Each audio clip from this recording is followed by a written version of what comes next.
नमस्कार, सुप्रभात. माझे नाव भार्गवी शंकर कुळकर. माझ्या शाळेचे नाव मिलाग्रिस कॉन्व्हेंट बालवाडी, सिनियर KG.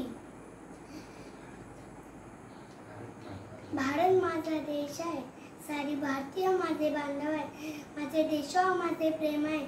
माझ्या देशातल्या समृद्ध आणि विविधतेने नटलेल्या परंपरांचा मला अभिमान आहे. त्या परंपरांचा आहे कोणाची पात्रता माझ्या अंगी यावी म्हणून मी सदैव प्रयत्न करीन. मी माझ्या पालकांचा, गुरुजनांचा आणि वडीलधाऱ्या माणसांचा मान ठेवीन. प्रत्येकाशी सौजन्याने वागेन. माझे देश आणि माझे देशबांधव त्यांच्याशी निष्ठा करण्याची मी प्रतिज्ञा करीत आहे. त्यांचे कल्याण आणि त्यांची समृद्धी एकच माझे सौख्य सांगले. जय हिंद, जय महाराष्ट्र.